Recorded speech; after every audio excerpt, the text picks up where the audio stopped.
क्या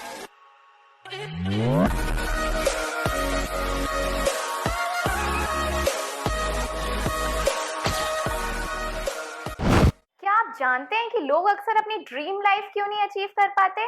क्योंकि लोग अपने टाइम को सही तरीके से मैनेज नहीं कर पाते, जिससे ये होता है कि उनका ज्यादातर टाइम वेस्ट हो जाता है। इमेजिन करें एक ऐसी लाइफ जहां पर हर एक सेकेंड आपका किसी पर्पस के लिए हो। आप टाइम को कंट्रोल कर सकें, ना कि टाइम आपको कंट्रोल करें। तो चलिए खोलते हैं टाइम मैनेजमेंट की काम की किताब के 10 पन्ने। तो हमारा पहला पन्ना है set your goals and prioritise them. इसका मतलब ये होता है कि हमें अपने गोल्स को अच्छी तरह से सेट कर लेना चाहिए, अच्छी तरह से डिफाइन और डिसाइड कर लेना चाहिए। फिर उसके बाद उससे रिलेटेड सारे टास्क को हमें अपनी प्रायोरिटी बनानी चाहिए। प्रायोरिटी हम इस बेसिस पे बना सकते हैं कि कौन से टास्क हमारे लिए कितने इंपॉर्टेंट हैं या फिर कौन से टास्क हमारे लिए कितने अर्जेंट हैं। इसको समझने के लिए एक हम एग्जाम्पल लेते हैं। एक सेल्स मैनेजर की सबसे बड़ी प्रायोरिटी उसके एक हाई वैल्यू क्लाइंट होते हैं, क्योंकि हाई वैल्यू क्लाइंट सबसे ज्यादा रेवेन्यू जनरेट करेंगे एक कंपनी के लिए या फिर एक बिजनेस के लिए। इसीलिए हमारे सारे गोल्स या फिर सारे ऑब्जेक्टिव्स बिना किसी कंफ्यूजन के साथ बने होने चाहिए और पूरी क्लैरिटी के साथ बने होने चाहिए। हमारा दूसरा पन्ना है प्लान एंड स्केड्यूल।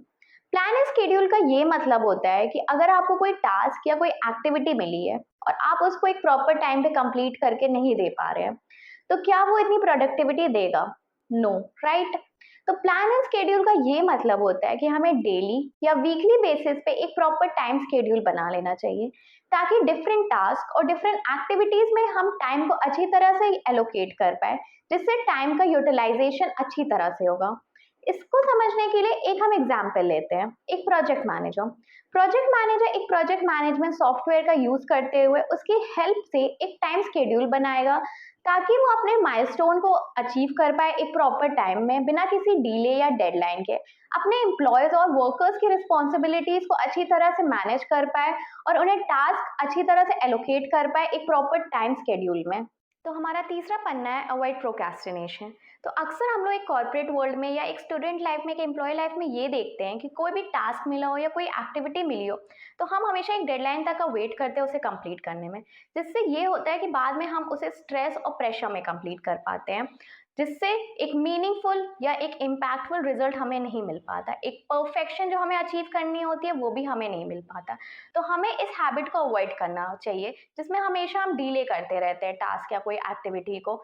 हमें हमेशा कोई भी एक्टिविटी हो या कोई भी काम मिला हो तो एक प्रॉपर टाइम शेड्यूल में ही कंप्लीट करके देना चाहिए। इसको समझने के लिए एक हम एग्जांपल लेते हैं। एक एचआर को पीरियोडिकली परफॉर्मेंस रिव्यू रिपोर्ट बनानी होती है और सबमिट करनी होती है। अगर वो डेडलाइन तक का वेट करता रहेगा तो क्या वो इतनी परफेक्शन अचीव कर पाएगा? नहीं। तो हमेशा उसे एक प्रॉपर टाइम शेड्यूल में ही कंप्लीट करके दे देना चाहिए, ताकि अगर फ्यूचर में कोई स्कोप ऑफ इम्प्रूवमेंट हो तो उस पर वो वर्क कर सके और कोई भी स्ट्रेस और प्रेशर को फेस ना करना पड़े बाद में। तो रिक्रूटर्स आपकी इस स्किल को कैसे टेस्ट करेंगे? वो आपको कुछ ऐसे टास्क देंगे जो टाइम बाउंड हो, ये देखने के लिए कि क्या आप उन टास्क को एक लिमिटेड टाइम के अंदर कंप्लीट करने में केपेबल हैं या नहीं। तो बढ़ते हैं हम लोग अपने पन्ने नंबर 4 की तरफ, जो कहते हैं delegation of task. Time management में डेलीगेशन ऑफ टास्क बहुत इंपॉर्टेंट है। ये तब काम आता है जब आप अपने वर्कलोड को डिवाइड करते हैं और अपने टास्क को असाइन करते हैं टीम मेंबर्स के बीच में। फॉर एग्जाम्पल, आपको एक इम्पॉर्टेंट प्रोजेक्ट मिला है, आपने उस प्रोजेक्ट की रिस्पॉन्सिबिलिटीज अपने टीम मेंबर्स में डिवाइड कर दी। इससे ये हो गया कि काम भी बहुत तेजी से हो गया और आपने अपना फोकस मेन एरियाज पर रखा। डेलीगेशन ऑफ टास्क से आप अपने स्ट्रेंथ्स के ऊपर कंसंट्रेट कर सकते हैं और टीम वर्क को भी बढ़ा सकते हैं। तो हमारा पांचवा पन्ना है यूज प्रोडक्टिविटी टूल्स। इसका मतलब ये होता है कि आजकल मार्केट में कई तरह के टूल्स, कई तरह के सॉफ्टवेयर डेवलप हुए हैं जो आपकी प्रोडक्टिविटी को मैक्सिमाइज कर सकते हैं, जो आपके टाइम को एनालाइज करते हुए आपकी प्रोडक्टिविटी को एनहांस कर सकते हैं। फॉर एग्जाम्पल, अगर आपके किसी फ्रेंड ने आपको व्हाट्सएप पे टेक्स्ट किया कि परसों उसे एक इवेंट अटेंड करनी है, आप उसे याद दिला दें, तो क्या आप याद दिला पाओगे? नहीं, क्योंकि आप भूल जाएंगे। आपके दिमाग में हजार चीजें होती हैं याद रखने के लिए, आप वो एक पर्टिकुलर चीज नहीं याद कर पाओगे। तो ऐसी सब चीजों में आपकी हेल्प करने के लिए मार्केट में कई तरह के सॉफ्टवेयर, कई तरह के टूल्स डेवलप हुए हैं। एक ऐसा टूल है जिसे हम कहते हैं गूगल कैलेंडर, जिसे एक टाइम मैनेजमेंट टूल भी कह सकते हैं। इस टूल पे हमें कौन से इवेंट्स करने हैं, कौन से एक्टिविटीज करने हैं, कौन सी मीटिंग्स करनी है, किसके साथ करनी है, ये सब हम उस पे सेट कर सकते हैं, जिससे भूलने के चांसेस कम होंगे, हमारी प्रोडक्टिविटी मैनेज हो पाएगी, हमारी प्रोडक्टिविटी इन्हांस हो पाएगी और delay in task and delay in activities avoid हो जाएंगे। तो बढ़ते हैं हम लोग अपने पन्ने नंबर 6 की तरफ। पन्ना नंबर 6 हमें ये बताता है कि अवॉइड ओवर कमिटमेंट या अवॉइड ओवर एस्टिमेशन। इसका मतलब ये होता है कि कोई भी टास्क या कोई भी रिस्पॉन्सिबिलिटी एक्सेप्ट करने से पहले हमें ये एनालाइज करना चाहिए कि क्या वो हमारी कैपेबिलिटी और कैपेसिटी के अंदर है, ताकि हम उस टास्क को अच्छी तरह से इफेक्टिवली मैनेज और हैंडल कर सकें।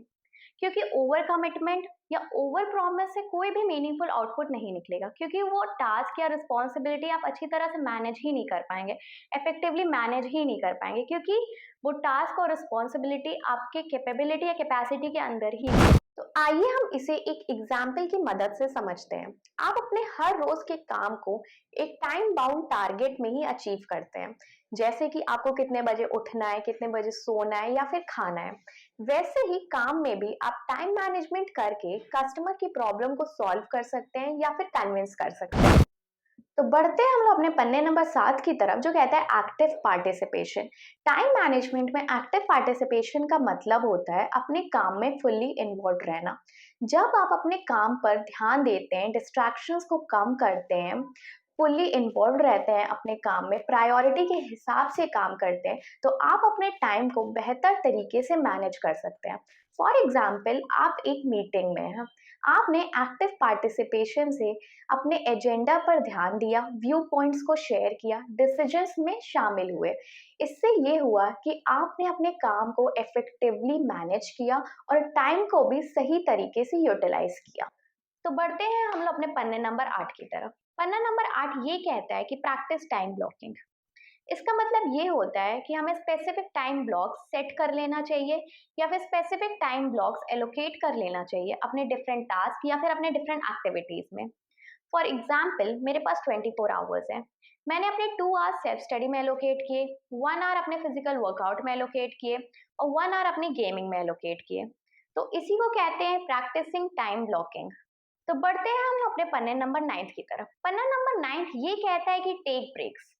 इसका मतलब ये होता है कि कोई भी एक्टिविटी या कोई भी टास्क करते टाइम हमें शॉर्ट इंटरवल ब्रेक्स जरूर लेना चाहिए, क्योंकि इससे ये होता है कि हमारा माइंड और हमारी बॉडी थोड़े टाइम के लिए रिलैक्स हो जाती है और हम बाद में वो टास्क फिर से कंटिन्यू कर सकते हैं फुल एनर्जी के साथ।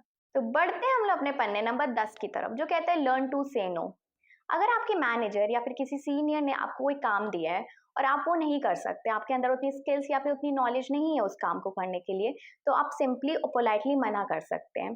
फॉर एग्जाम्पल, आपके मैनेजर ने आपको एक रिपोर्ट बनाने का काम दिया है, लेकिन आपको उसका प्रोसेस ही नहीं पता है, आपके अंदर उतनी स्किल्स या फिर उतनी नॉलेज ही नहीं है उस काम को करने के लिए। पहले तो आपने हाँ बोल दिया है, लेकिन बाद में आप वो रिजल्ट ही नहीं दे पा रहे हैं, उतना परफेक्शन के साथ काम ही नहीं कर पा रहे हैं। तो एक तरफ तो वो काम भी अच्छे से कंप्लीट नहीं हो पाया, आपकी इमेज भी खराब हो गई और पूरा वर्क प्रोसेस भी खराब हो गया। आशा करती हूँ कि आपको हमारे टाइम मैनेजमेंट की काम की किताब के 10 पन्ने समझ में आए होंगे। उनमें से 3 पॉइंट मैं आपको ऐसे बताऊंगी जिस पर आपको ध्यान देने की जरूरत है। पहला पॉइंट, आपको अपने सारे गोल्स क्लियरली डिसाइड कर लेना चाहिए और उससे रिलेटेड उसके सारे टास्क को आपको अपनी प्रायोरिटी बनानी चाहिए। दूसरा पॉइंट, कोई भी एक्टिविटी या फिर कोई भी टास्क लेने से पहले आपको अपनी कैपेबिलिटी और कैपेसिटी को पहचानना चाहिए, ताकि आप उस काम को अच्छी तरह से हैंडल कर पाएं। तीसरा पॉइंट, कोई भी टास्क या फिर कोई भी एक्टिविटी अगर आपको मिली है तो आपको उसको एक टाइम के अंदर ही कंप्लीट कर देना चाहिए, ना कि डेडलाइन तक का वेट करना चाहिए। अगर आपको हमारा प्रयास पसंद आया है तो वीडियो को लाइक करें, शेयर करें और चैनल को सब्सक्राइब करें।